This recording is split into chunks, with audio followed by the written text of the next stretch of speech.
Alrighty, what is up, party people? We are back with another solo episode of Trail Talk. Today we are out on Faulty Towers. That's what we're going to run. As always, thank you to Cardo for the comms. They make it super easy to hear myself, super easy to talk. They make it easy to communicate when I have someone doing this with me. Also, thank you to Onyx. That's how we're tracking this. That's how you can jump down into the link and you can see exactly where I recorded this and how it went. As far as having someone with me in recording, I'm doing this one solo again today. So this is another kind of follow-up episode. I've done a lot of talks with people, talking about a lot of things, and kind of my goal is to broach the subject or cover the subject of, the side-by-side influx in the off-road world. There seems to be some friction there a little bit. It's getting better, but it's a fascinating subject. I think it's kind of interesting. I've talked with a bunch of people about it. Now, I'm going to post kind of a part 2 to the last thing I posted, which was, what I wish full-size people understood about side-by-sides. This is going to be coming from the other perspective of what I wish side-by-side people kind of understood about the full-size off-road community and what goes into making that. There's kind of 3 points I want to cover, and we'll cover them, but right now we're going to get going. Like I said, we're on Faulty Towers. You can jump down. Follow this exact route. I'm going to upload it, see exactly where we went. But yeah, Cardo's providing the comms and Onyx is telling me where to go, so I stay on trail. Okay. The first thing that I want to cover about what I wish side-by-side people or people in UTVs or people especially that are new to UTVs understood is that, and this isn't a dig, the side-by-sides are the most capable thing out of the box that you can buy. That comes with some really, really, exciting things. Like, they're extremely capable. You can do 70 miles an hour across the desert. You can crawl rocks. You can do all of this. Things that you can't really do in a full-size Jeep or Toyota or Bronco, even if it's a Raptor, even if it's a, Recon on 35s. The reality is a side-by-side is more capable out of the box than any of those vehicles. And part of the reason for that is not just the capability of the machine itself, but the fact that it can go home on a trailer. So that's one thing that, I think we need to be aware of. When most people are off-roading their Jeeps, unless they've dumped a bunch of money and time and effort into building them, they still have to drive them home. They have to go to work the next day. That vehicle is still an integral part of their life outside of off-roading. And that's an important thing to note, because it reflects in the way most people will drive their vehicle. So, as side-by-side people, you might be thinking, oh man, all of the Jeep guys are slow, all the full-size guys, why are they just taking so long on the trail? Keep in mind, you don't have to drive your side-by-side to work. They probably do. And they're out enjoying the trail same as us, and they have every single right to enjoy it at the pace that they want. And honestly, side-by-side people can kind of look like jerks if we just come in and speed through and, tear things up. That's just one thing to keep in mind. Be considerate of others and be considerate of the fact that other people have to take their rig home. And that's not fun, obviously, to pile up a side-by-side, but it's not like you roll your daily driver and then you're stuck and you can't go to work and all those other things I mentioned. There's a large difference in that. That was one of the things. I think I'm going to have more than 3 things as I talk about this. So I'm just going to keep going. Along those same lines of them not being as capable, not being, as on a trailer or not being able to be trailered home and stuff like that. To get a Jeep or a Bronco or something into this level of capability that a side-by-side is, takes an enormous amount of effort and time and knowledge and commitment. And that is something that I do think we're seeing more of from side-by-side side of things, and from that side, off-road side of things, is there's more, building and like, oh, we're going to take this, and CA Tech has updated knuckles for the new Maverick R and stuff like that. But the majority of people can just jump in a side-by-side and just go. Majority of full-size rigs that have the same capability is a lot smaller. It kind of breeds a different sort of mentality, to be honest. It's not a bad thing. I definitely think that the UTV scene, with them being as capable as they are right out of the box, is the way to go. Obviously, I'm sitting in a Polaris Turbo R. I'm not sitting in a Jeep. But if you have to put the effort in to making something extremely capable, if you are taking a Jeep, even if you take a Rubicon, and then you say, you know what, these axles aren't going to hold up. I need more clearance. I need to go to 30, 40-inch tires. Unfortunately, for whatever reason, 40-inch tires seems to kind of be like everybody's doing it tire size. But to get a Jeep to that level either takes buckets of money or a lot of time and a lot of knowledge. And the people that are in full-size rigs doing that kind of work and putting in the effort to build that, you have to admit that is a lot of dedication and a lot of commitment to being out on the trails in the most capable way possible, which a lot of side-by-side owners do not have. There's a handful of people, and yes, everybody likes to build their side-by-side, but or add their own tweaks and cosmetic things and cages and whatever. But I don't think we've hit a point where it's like, oh, I'm axle and engine swapping this to reach this crazy level of rock crawling capability or whatever. So that's one thing that I want to point out, is that if you come across people in Jeeps on the trail, remember that they have poured their heart and soul into probably getting their vehicle to where it's at.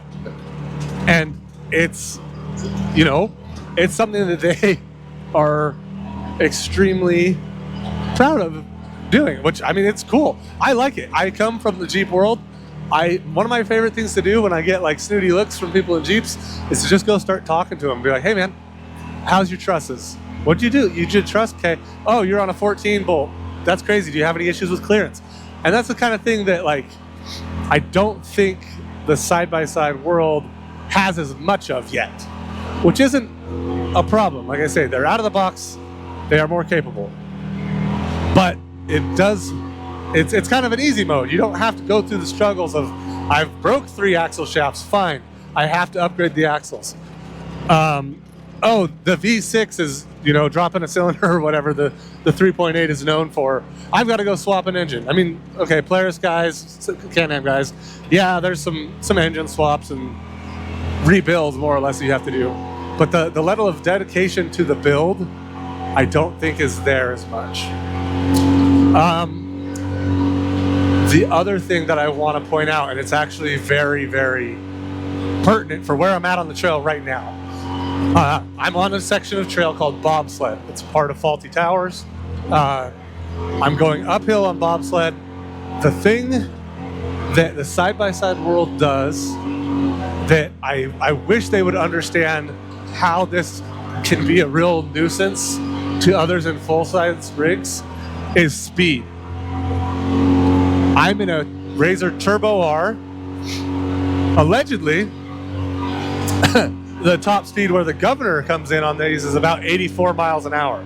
Not saying I've ever found that. Wink, wink, nod, nod. But that is hauling the mail. That is so incredibly fast. That's, like I say, even doing that in a Bronco Raptor is going to be an entirely different experience. In something like this Razor, we've got something to the tune of 18 inches of travel, giant long arm independent front, independent rear suspension, stuff that can just soak through bumps, stuff that can just haul. And that makes it, tempting to say, I'm going to just go haul butt. I'm gonna go cruise. I'm gonna tackle this trail as fast as I possibly can. Because it's fun, like, let's face it. As an adrenaline junkie myself, like, I love running it. I love pushing it hard. That section of trail, fastest time up it, because I've timed it, 58 seconds. Okay, where that becomes a problem is, what happens when you do that and you have, you're making the turns, you're coming around, you're really pitting it in, you can feel the suspension settling into the corners, it's doing just right, and then you come around the corner and there's a group of Broncos, Jeeps, Toyotas, ATVs for that matter, anything like that, just sitting there. Or not even just sitting there, but like, if you're doing 50 miles an hour and you come around a corner and someone's doing 20, that's a 30 mile an hour difference. You're coming up on someone at 30 miles an hour faster, even just at that speed. The speed thing, it can be a real problem. And I think that it mostly comes back to respect and being courteous. And for example, on that section of trail there, when I want to go open it up on that trail, and this is one of the biggest things that Cardo has done as a safety thing for me, is that when I want to go open it up on that section of trail, I put someone at the top with a set of Cardos and I put someone at the bottom, me in the car with a set of Cardos. The guy at the top's job is to say, hey, make sure nobody comes down this. I don't want to get into a head-on collision. We don't want to have any sort of accidents, run-ins. Nobody wants to end up in the hospital. And I think that as a UTV community, we could be better served if we took actions like that more seriously. I hear it time and time again, side-by-sides are fast, they tear up the sand, they do this, that, or the other. I think that we could make great strides in improving our image if we could take the courteous steps to do things like that, so we don't run around corners and, blow past people, jump into, just think about it. Like, if you're in a slower vehicle, you don't want to just be passed at freaking Mach Cheetah and you don't want to run into somebody.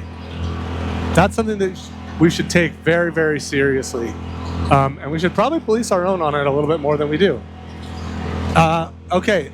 I'm not going to make it all the way through Faulty Towers on this one, I just realized, but that's okay. I'm literally probably just going to jump into the second half right here is the only thing.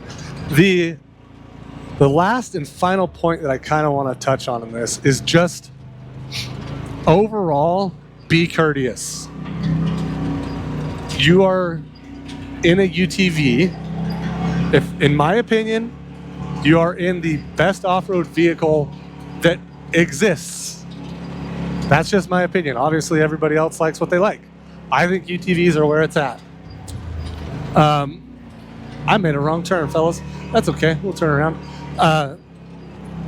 Onyx was leading me right, but I was leading myself wrong, so can't really blame them. You are in a UTV. You are in an incredibly capable machine. It's kind of that Batman thing. With great power comes great responsibility. UTVs used to be a lot less gnarly, for lack of a better term. They used to be, 50-inch wide machine is basically a four-wheeler with a cage. And quite frankly, they just weren't as capable, and you couldn't get into as much trouble with one just because they didn't have the capability. You're talking today, the Pro R, the Maverick R, the Segway Supervillain, ZX10 from CF Moto, I think that's what it's called. Andy, don't shoot me. Are all, above 180 horsepower in a 2,000-pound machine that is 74 inches wide or wider, and also the same wheelbase as a side-by-side, or I'm sorry, as a full-size rig, if the four doors. The reality is that kind of vehicle out here is a weapon. It is. It's just incredibly. I'm all over. I'm just getting messed up left and right on the map. It's incredibly capable. It's phenomenal, but you have to remember what you're driving, and you have to remember that everybody else around you isn't driving the same thing. And that is not to say that anybody driving a full-size rig is like in an inferior product. I will tell you right now, I have people that I wheel with that have Jeeps with, I don't know, 800 horsepower V8s on 40-inch tires. And these are people that I was like, oh yeah, on the sand dunes, watch this. Because, you know, they're people I know. It's fine. I'm not blowing past some random group of people just trying to enjoy themselves. But I thought I was going to pass them. And my buddy in the Jeep, guess what? Not happening. He can hang in an 800 horsepower Jeep. But a lot of people aren't that. Again, we go back to that first point. A lot of people are in the daily driver. A lot of people need that vehicle to get home. And a lot of people are exploring the outdoors in the best way they can with the equipment they have that works the best for them. And it's important that you don't just blast past people, because we need to all share the outdoors. We all need to come together to keep ourselves and keep the off-road community open to everybody else. So that's kind of the things that I wish UTV people, side-by-side people, knew about what I think Jeep owners and full-size owners think or how they operate. And yeah, we're getting kind of to the end of Faulty Towers, or to the end of this talk. We're not to the end of Faulty Towers, but anyways, don't forget to like and subscribe. If you disagree with me, leave a comment. My whole aim with all of this is to talk to people and expand the off-road industry. I have no qualms with anybody as long as you're out enjoying the outdoors and you're doing it respectfully. But if you think differently, if you think that there's something I missed, drop a comment. Let me know. We'll catch you on the next one.